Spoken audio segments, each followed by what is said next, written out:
Let's take a look at what happens when a family engaged in the big struggle, a family like the Eldridges, decides to seek professional help.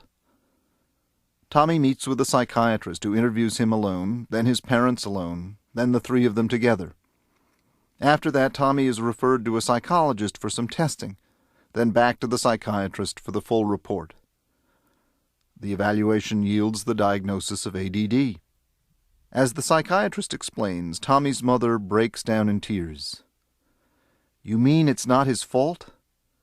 I've been after him for all these years for something he can't help? I feel so guilty. This is terrible." Often in families when ADD is diagnosed relatively late, in high school, say, rather than in elementary school, parents feel guilty and angry. They feel guilty that they didn't pick it up sooner, and angry that no one else told them about it.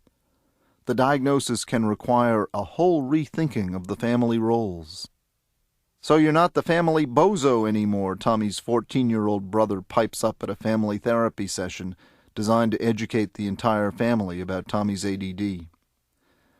"Alex, don't talk that way," Mom says.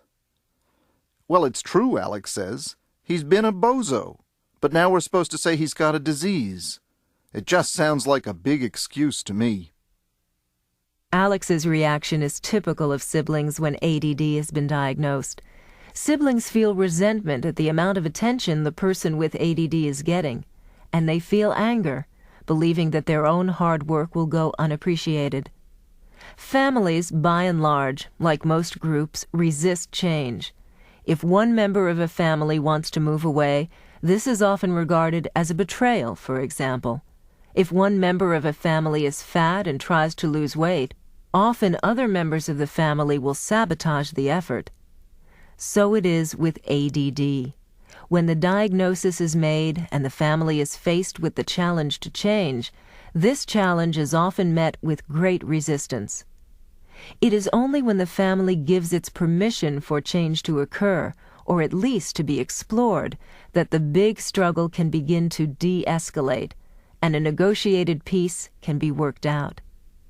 The watchword is negotiation.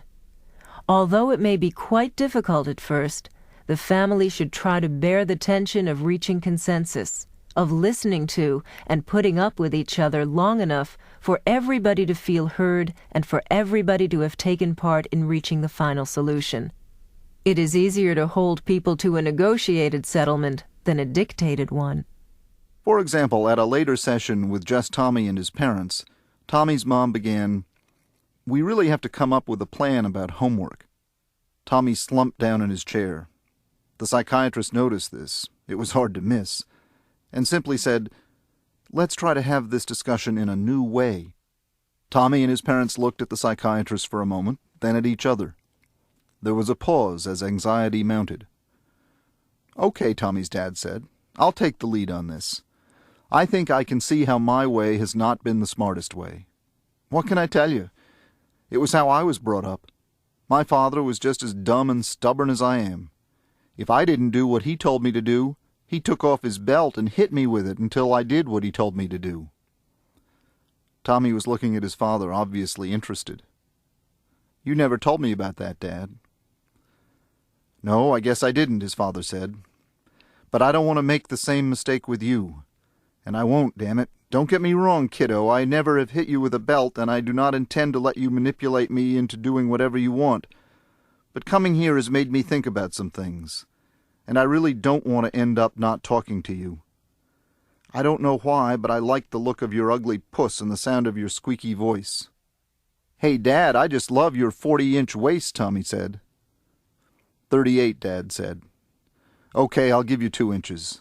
So you also want homework?" Tommy said. "Yes. I would say you should want homework, but I know you don't. So what do you want?" "Free time, money, girls, music, and fast cars," Tommy said with a big grin. With these positions as starting points, Tommy and his dad, with Mom's silent encouragement, start to negotiate a plan they can each live with. The key to doing it is to establish a tone of support and cooperation first, and not come at the negotiation struggling.